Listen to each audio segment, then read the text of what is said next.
Halo guys, selamat datang di channel Bagi Mardi. Gue Dwi, dan seperti di judul video kali ini, kita akan bahas anime-anime overpower atau superpower, di mana karakter di dalam animenya memiliki kekuatan yang maha dahsyat. Dan tentu saja, karakternya bisa melawan siapapun dengan seimbang, bahkan bisa mengalahkan musuh dengan kekuatan overpowernya. Seperti yang ada di daftar rekomendasi kali ini guys. Tapi sebelum itu bantu dukung channel ini dengan cara klik tombol subscribe dan aktifkan lonceng notifikasinya. Tanpa basa-basi lagi, kita lanjut ke inti pembahasannya.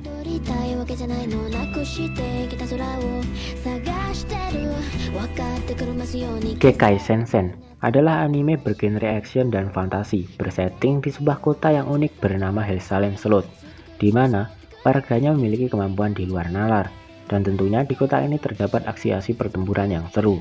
Berfokus pada Leonardo Watch, pemuda biasa, tidak memiliki kemampuan bertarung, namun suatu insiden dengan adiknya Mikaela membuat Leo dianugerahi God Eye atau mata Tuhan. Namun God Eye tersebut memakan tumbal, yaitu penglihatan Mikaela. Dengan God Eye, Leo bisa melihat apapun yang ada di depannya, di mana orang lain belum tentu bisa melihatnya. Bahkan Leo juga bisa melihat masa depan dan lain-lain. Karena kekuatan God Eye itulah, sebuah organisasi bernama Libra mengajaknya bergabung. Pelan dan perlahan, Leo yang awalnya hanya pemuda pengecut yang selalu ragu-ragu dalam mengambil keputusan, berubah menjadi pemuda yang berpendidikan teguh dan pemberani.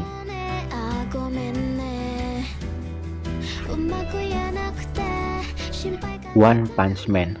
Saitama adalah seorang yang menjadikan hero sebagai pekerjaannya. Kehebatan Saitama adalah pukulannya yang mampu menghabisi lawan-lawannya yang kebanyakan hanya dengan satu kali pukulan. Itulah mengapa dinamakan One Punch Man. Meskipun begitu, wajah yang begitu polos itu bisa menipu banyak musuh-musuhnya, sehingga Saitama kerap terlibat pertarungan yang bahkan tidak ia mulai dengan sengaja. Tapi menjadi terlalu hebat malah menjadikan Saitama sedikit bosan. Ia tidak lagi menemukan lawan yang sepadan untuk dihancurkan, apalagi diajak bertanding. Namun suatu hari Saitama bertemu dengan Genos, seorang cyborg yang hebat. Dengan adanya Genos yang mengajaknya mendaftar di perkumpulan para pahlawan, Saitama berharap hidup tidak lagi membosankan. Syukur-syukur bisa menjadi terkenal. Katekyoshi Hitman Reborn bercerita tentang seorang yang terlahir tanpa bakat yang bernama Sawada Tsunayoshi, murid SMP yang dikenal akan kelemahannya dalam bidang akademik maupun olahraga. Sang ibu yang cemas akan masa depan anak gadisnya ini akhirnya menyewa pembimbing untuk membantu Sawada meningkatkan prestasi sekolahnya. Ternyata yang datang adalah seorang anak mungil yang hampir terlihat mirip seperti balita. Dia memperkenalkan dirinya sebagai Reborn, agen khusus yang didatangkan dari Italia. Reborn ini mengatakan bahwa ia ingin mendidik Sawada untuk menjadikannya calon pemimpin klan mafia Fongola.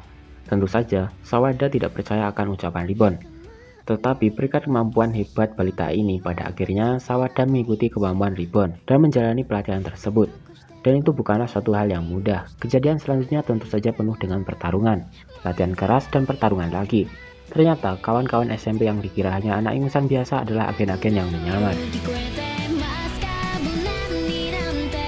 Charlotte. Tampilan seseorang terkadang bisa menipu, demikian halnya dengan Yu Otosaka. Ia memang nampak cerdas dan mempesona, dan secara sepintas ia nampak seperti remaja pada umumnya. Tapi siapa sangka ia ternyata mempunyai kekuatan untuk mengontrol pikiran seseorang dan mengendalikan orang tersebut untuk 5 detik. Dan hebatnya, ia sudah menggunakan kekuatannya itu selama bertahun-tahun demi kepentingannya sendiri. Tapi suatu hari ternyata hal itu diketahui oleh Nao Tomori, gadis yang juga memiliki kemampuan super. Pada akhirnya Nao memaksa Yu untuk pindah sekolah dan bergabung dalam perkumpulan siswa yang diketuainya. Perkumpulan itu sendiri berisi anak-anak berkekuatan super dan didirikan untuk melacak orang-orang berkuasa yang telah memanipulasi dan menyalahgunakan kemampuan mereka. Toaru Kagaku no Railgun. Di sekolah Gakuen Toshi ada 7 esper yang paling kuat, dan Mikoto Misaka menempati urutan ketiga dari 7 esper tersebut. Ia mempunyai kemampuan khusus dalam memanipulasi mesin. Itulah mengapa gadis ini dipanggil Railgun. Konflik bermula saat ada kejadian aneh yang melanda seluruh kota, sehingga mengakibatkan kekacauan di mana-mana. Ternyata serangkaian kriminalitas itu berhubungan dengan Upper. Upper merupakan esper level teratas yang selama ini disanjung dan dihormati. Ternyata kenyataan yang terlihat tidak seperti yang selama ini dibayangkan banyak orang tentang Upper tersebut. Banyaknya masalah yang gak terduga antar esper merupakan inti cerita yang harus diurai oleh Mikoto. Nah itu tadi anime-anime superpower yang wajib kalian tonton. So guys, manakah anime favorit kalian atau ada yang kurang di list kali ini? Silahkan tambahkan di kolom komentar. Terima kasih udah nonton video. Gue Dwi, see you on the next video.